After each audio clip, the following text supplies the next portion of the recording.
اعوذ باللہ من الشیطان الرجیم بسم اللہ الرحمن الرحیم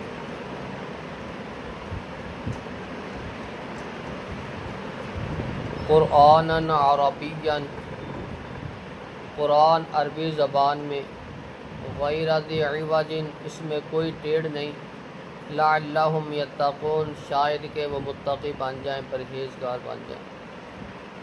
ضرب اللہ مثلا رجلا فیہ شرکاء، اللہ رب العزت نے مثال بیان کی ایک آدمی کی جس کے ساتھ اور بہت سے شریک ہیں، متشاکسون، وہ آپس میں ایک دوسرے کے ساتھ بحث کرتے ہیں، ورجلا سلما لرجل، ایک وہ آدمی ہے جو صرف اکیلا ہی ہے، حل یستویان مثلا، کیا یہ دونوں مثال میں برابر ہو سکتے ہیں؟ الحمدللہ، ہر قسم کی تعریف اللہ کے لیے، بل اکثرہم لا یعلمون، بلکہ ان میں سے اکثر جانتے نہیں ہیں۔ انک میت و انہم میتون، اے پیغمبر صلی اللہ علیہ وسلم، آپ بھی فوت ہونے والے ہیں، یہ بھی فوت ہونے والے ہیں۔ ثم انکم یوم القیامت، پھر بے شک تم قیامت کے دن عند ربکم، اپنے رب کے پاس، تختصمون، جھگڑ رہے ہیں۔ اللہ رب العزت نے مثال بیان فرمائی، ایک وہ آدمی ہے جس کے ساتھ اور بہت سے ساتھی ہیں، حصے دار ہیں، وہ حصے دار ایک دوسرے کے ساتھ ضد رکھتے ہیں، جھگڑتے ہیں، بحث کرتے ہیں، اختلافات رکھتے ہیں۔ ایک وہ آدمی ہے جو صرف ایک ہی ہے، اس کا کوئی بحث نہیں، کوئی لڑائی جھگڑا نہیں کسی کے ساتھ، وہ بس ایک ہی ہے اور ایک ہی انڈر ہے، اس کو کوئی پریشانی نہیں۔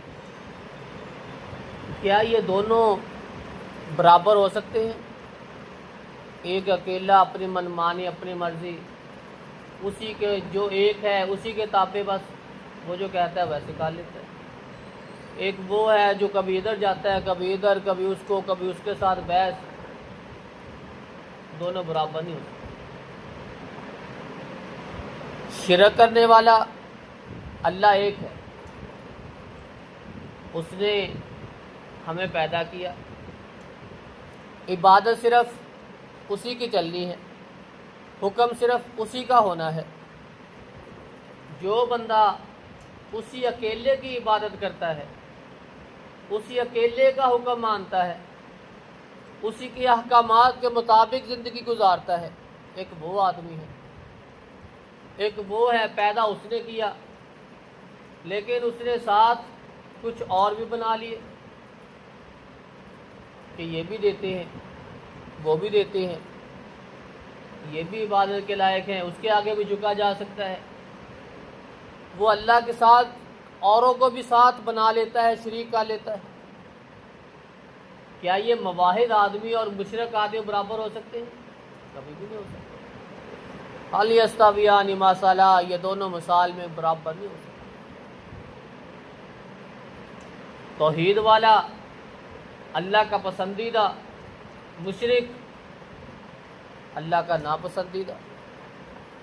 توحید یہ جنت والی ہے، شرک یہ جہنم والا ہے، برابر نہیں ہے۔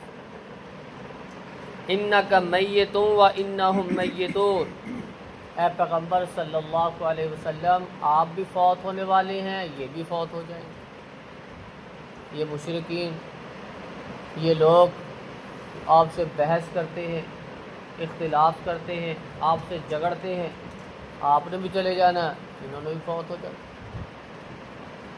ابوبکر صدیق رضی اللہ تعالی عنہ کے الفاظ، اگر تم اللہ کی عبادت کرتے ہو، محمد صلی اللہ علیہ وسلم کی پیروی کرتے ہو، تو پھر جان لیجئے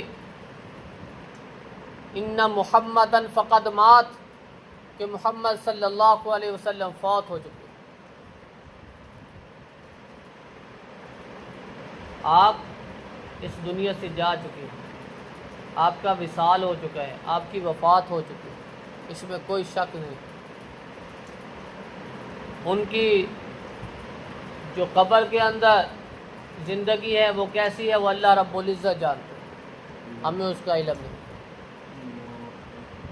ثم انکم یوم القیامت عند ربکم تختصمون، پھر تم قیامت کے دن اپنے رب کے پاس جھگڑ رہے تھے۔ وہ جو اختلاف دنیا میں کرتے تھے وہ وہاں اللہ کے سامنے بھی یہی اختلاف کریں گے، ایک دوسرے کو تحسیں گے، جھگڑیں گے، تو نے گمراہ کیا، تو نے شرک کروایا، تو نے اللہ کے ساتھ ساجی بنایا، ایک دوسرے کے ساتھ ہی بحث مباحثہ کریں گے۔ لیکن وہاں وہ بحث ایک دوسرے پہ الزام تراشیاں وہ فائدہ نہیں دے گی۔ اللہ رب العزت نے عقل، فہم و فراست دی، یہ زندگی دی، اسی میں ہی آپ نے سوچنا ہے، اسی میں عمل کرنا ہے، وہاں صرف بدلے ہی ملنے پر۔